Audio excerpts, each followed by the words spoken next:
Au sommaire cette semaine, le dernier né des robots Boston Dynamics, une nouvelle navette spatiale pour le tourisme et pour finir, des taxis autonomes déployés en région parisienne. Voici En route vers le futur, numéro 23.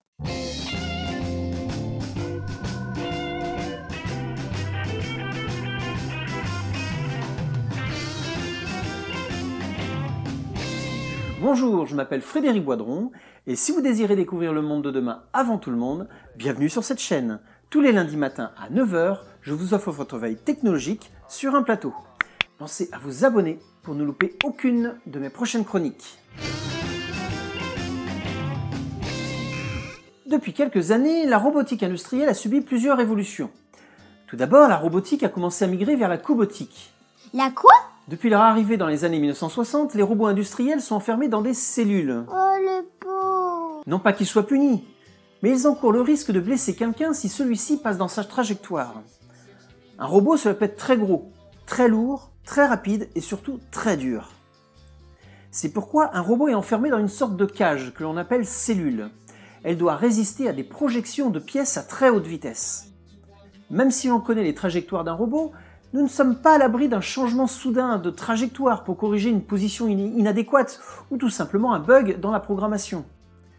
Il y a déjà eu quelques accidents mortels où des opérateurs sont entrés dans la cellule d'un robot alors que celui-ci était encore actif.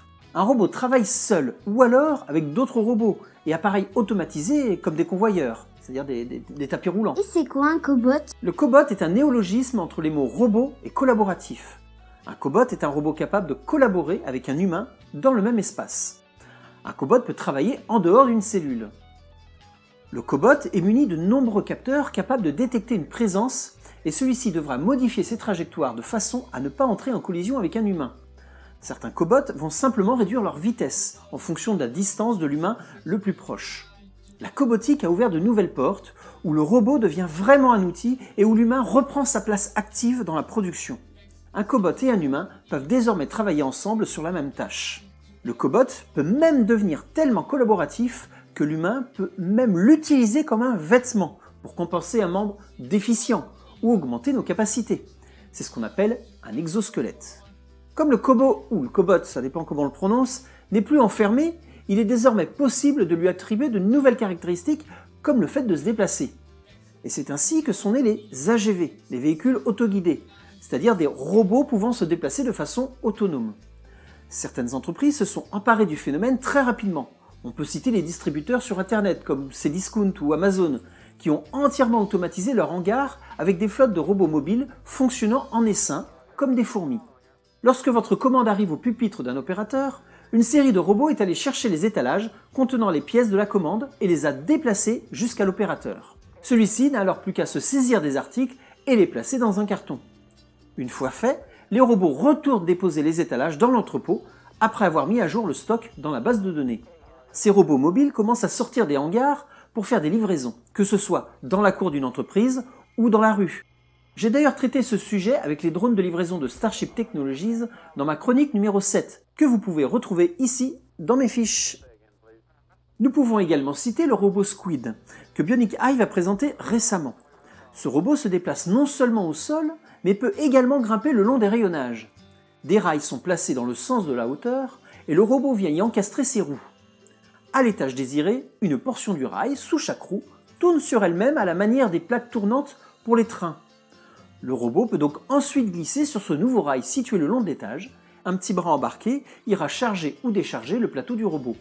Il peut ainsi déplacer des colis jusqu'à 15 kg.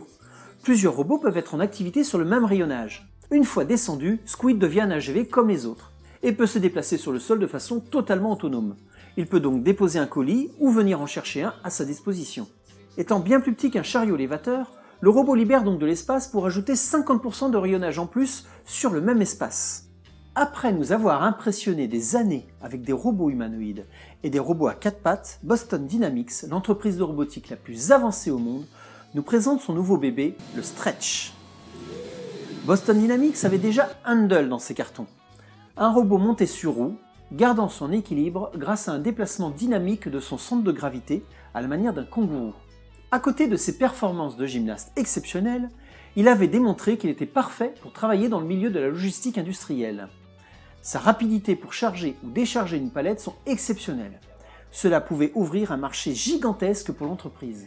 Or, la conception de Handle est complexe. L'énergie utilisée ne permet pas de travailler des heures durant. Boston Dynamics cherche désormais à aller plus loin que la recherche et le développement. En effet, être en avance sur le reste du monde, ce n'est pas forcément très rentable. Et ce n'est pas les quelques centaines de RoboSpot écoulés ces derniers mois qui vont permettre de rentabiliser toute la recherche menée depuis 15 ans. Partant des capacités offertes par Handle dans la logistique, Boston Dynamics a travaillé sur un nouveau robot capable d'offrir les mêmes services, mais pour un coût bien plus abordable en entreprise qu'un robot aussi exceptionnel que Handle. On pourrait comparer Handle à un chouette concept car et Stretch à sa version commerciale. Très différent dans sa présentation et sa technique de déplacement, il garde pourtant les mêmes capacités en matière de logistique que Handle, tout en réduisant drastiquement les coûts. Il est moins impressionnant, mais il a l'avantage de se rapprocher bien plus d'un produit concret. Le robot se présente désormais sur une base carrée, servant de contrepoids, montée sur roue, sur laquelle un bras robot agile, muni d'un préhenseur de succion qui agit par un système de chambre à vide. Stretch peut déplacer des charges jusqu'à 23 kg. Il possède une cadence de travail impressionnante, puisqu'il peut déplacer jusqu'à 800 cartons par heure, soit un carton toutes les 4 secondes et demie. Sa période de travail peut aller jusqu'à 8 heures avant d'épuiser sa batterie. Stretch est déjà utilisé en grandeur nature, notamment pour décharger des camions, afin de détecter d'éventuelles problématiques à gérer ainsi que des pistes d'amélioration. Stretch pourrait être commercialisé dès l'an prochain. Quant à Handle, nous ne savons pas pour le moment s'il part définitivement à la retraite ou si bien le concept est maintenu en vue d'une future exploitation. Si vous voulez en savoir plus sur Handle et l'ensemble des robots de Boston Dynamics, je vous propose de suivre dans cette fiche l'épisode numéro 10 de ma chronique d'En route vers le futur, qui compte toute l'histoire de ces robots absolument incroyables. En 1996, un concours a été lancé afin d'encourager les industriels à développer le premier véhicule spatial privé. La famille Ansari a doté ce concours de 10 millions de dollars à l'entreprise qui arrivera à envoyer les premiers astronautes privés dans l'espace. Le concours a pris pour nom Ansari X-Prize. Quelques contraintes fondamentales ont été exigées. Le véhicule devait être réutilisable et il devait faire 2 vols de démonstration en ayant juste à refaire le plein entre les deux et éventuellement remplacer 10% des pièces. Il devait être capable d'envoyer un pilote et 2 autres personnes, ou bien un lest simulant le poids de ces 2 passagers. Enfin, l'appareil et son équipage devaient atteindre pour chaque voyage au moins les 100 km d'altitude, c'est-à-dire la ligne de Kármán, la frontière avec l'espace. 27 équipes se sont enregistrées comme participantes. Il aura fallu attendre 2004 pour qu'il y ait un gagnant.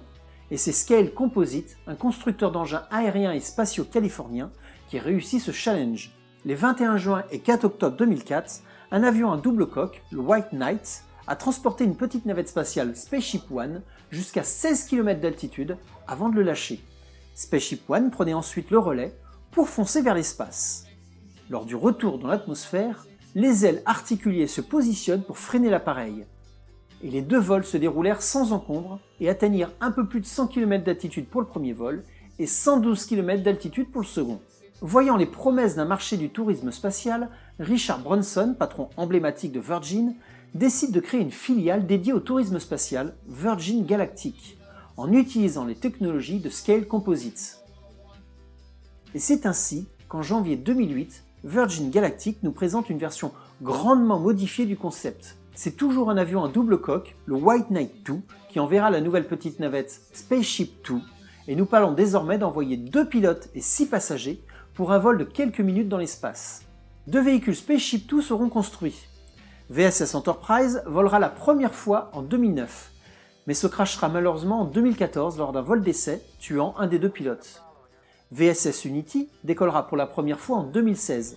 Après plusieurs vols d'essai, encore aucun Spaceship 2 n'aura atteint les 100 km d'altitude, et se contentant au mieux de 82 km, ce qui est la limite de l'espace suivant la FAA, c'est-à-dire l'administration fédérale américaine de l'aviation. La semaine dernière, Virgin Galactic vient de présenter le 3e modèle de navette, le Spaceship 3, Spaceship 3, avec comme première unité le VSS Imagine. Afin de mieux se protéger face à la chaleur de la rentrée dans l'atmosphère, celui-ci perd sa couleur blanche et devient chromé. Son apparence chromée a également été choisie pour attirer l'œil des spectateurs avec ses reflets. Ce 3e modèle a revu sa conception vers une plus grande modularité afin d'en faciliter sa maintenance. VSS Imagine devrait faire ses premiers essais de vol plané cet été. Il ne mettra pas VSS Unity à la retraite. Les deux petites navettes devraient entrer ensemble en service pour le tourisme spatial, à partir de 2022, enfin ça fait 10 ans qu'on dit ça, pour un tarif de 200 000 $ par place. Un second Spaceship 3 est en construction et porte déjà un nom, le VSS Inspire. Le but est ensuite de faire entre 400 et 500 vols par an, avec 6 passagers à bord et ses 2 pilotes, depuis chaque spatioport civil mis en place par Virgin Galactic. Il en existe aujourd'hui un seul, le Spaceport America au Nouveau-Mexique.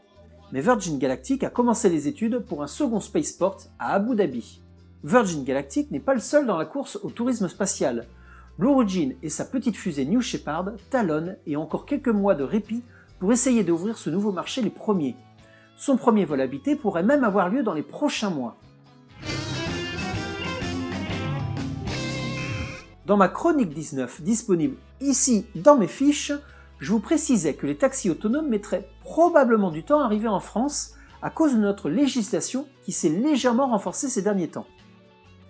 Eh bien, si vous habitez la région parisienne et plus précisément la ville de Saint-Quentin en Yvelines, vous pourrez désormais y goûter et même gratuitement. Depuis le 31 mars dernier, ce sont 3 autonomes shuttle du lyonnais Navia qui assurent le transport sur la ligne 490 qui relie la gare de Saint-Quentin en Yvelines à la zone d'activité du Pas du Lac à Montigny-le-Bretonneux. Les navettes de Navia ressemblent à des minibus pouvant transporter jusqu'à 11 passagers assis.